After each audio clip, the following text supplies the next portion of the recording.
Hello. This is gonna be the final chapter of my little trip to Albania and Italy. If you haven't seen the previous videos about Tirana, San Marino, and Rimini, you can check them in the description, or the pop-up should appear over here. Otherwise, we gonna do a little sprint across the last chapter of my Italian adventure. As I was already saying, that now my time was to go to the west coast of Italy, and so I decided to take a train ride to Monte San Biagio. This is a little train station close to Terracina, and in between also the Terracina and Circeo. These are two little towns at the coast of Lazio region, which is the region where Rome is, and this is pretty much where the family of my friend invited me to join them for a little seaside holiday.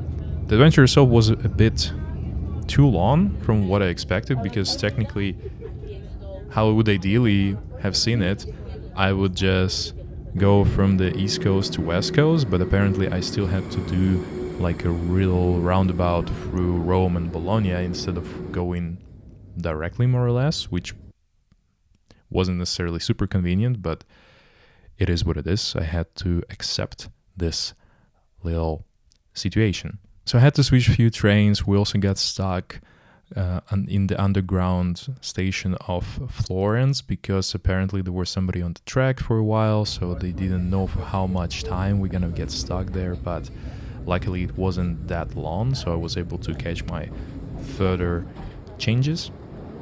It was like a small, neat, nice village, great weather, wonderful atmosphere. I guess everything that you would expect from an Italian resort coast life. And once we visited a local winery.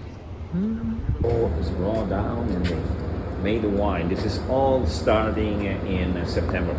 Okay. September, October. And on one of the days we also went to Terracina to have some dinner there, and then just to walk around the city, because the city itself is quite nice. I think it has quite a distinct Italian architecture to it. There is also a Roman temple right next to the city on the mountain San Biagio itself. That's why the name Monte San Biagio is coming from. So Terracina itself is quite nice. I think exploring it during the night was the best possible way to do it, because the lack of light makes all this old-looking architecture of Terracina pop even more, and it definitely added to some of the atmosphere of it. So my stop was in Rome, where I pretty much had just a day to explore, so I really decided to go on a memory lane, because the last time I was in Rome was like 17 years ago. My parents brought me with them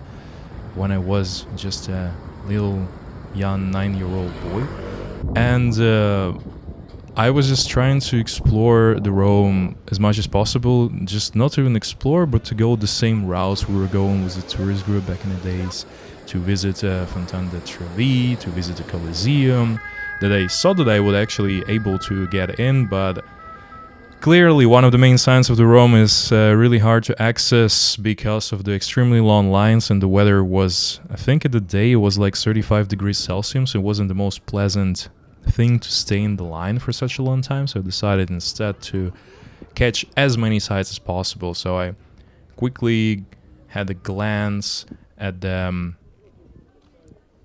Roman Forum. I walked to the direction of the Pantheon, where I decided to grab the famous ice cream. I'm not sure how famous it is, but there was a recommendation from my Italian friend. The place itself looked really nice, and the ice cream tasted like proper gelato.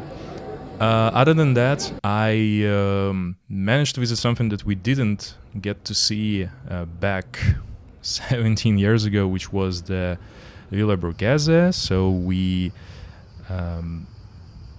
parents and I at the time decided to go to Vatican again to check it out more, but I myself went to Villa Borghese, which, I mean, it's a nice park. There were apparently some other things that you could explore inside of this park, but I didn't really decide to do that and instead head to Vatican City, to the Holy See, so I can, just the usual take pictures of the Cathedral of St. Peter and Paul, and try to go on the conquest of getting a Vatican coin, because they mint them as well.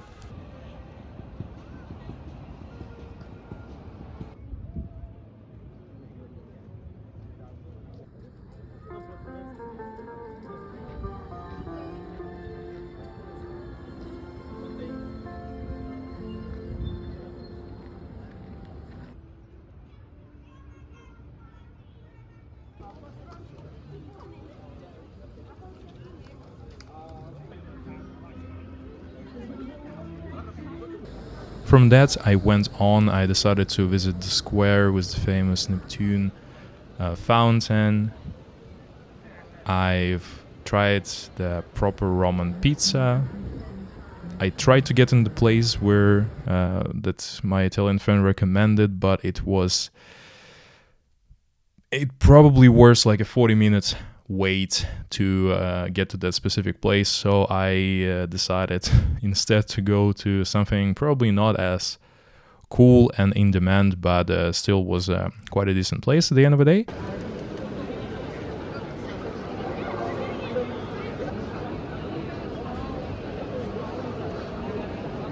And on my last day before heading to the airport, I had like a few hours to spare in the city, so I decided to go into some places that, normally don't seem like most obvious one to see. So I went to like this little district. There hasn't been that many tourists from what it seemed like, and from there I went just further ahead, visited a bunch of really nice cathedrals, churches that I personally haven't seen before. There was one, a really cool one made like in this stone like temple, so once you enter in it, there is apparently a really huge cathedral itself. And maybe I'm being extremely ignorant here, but back when I first visited Rome, we weren't visiting it, and apparently it's an amazing place, and I will totally recommend anybody being in Rome to go and see it. Yeah, other than that, I then just headed to the airport and flew back to the Netherlands. And I wish I was able to tell about Rome a bit more, but I also reckon that there are so many people that have already been in Rome and know a lot more about Rome than I do. And I still decided to have some kind of a nice closure to my whole trip, so it's all feels complete. Thank you everyone for being on this journey with me. It was really nice, as always, to share my humble travels with all of you. And I look forward to show some more stuff from my other trips that are already in the works. As always, leave a like, subscribe, and I'll see you next time.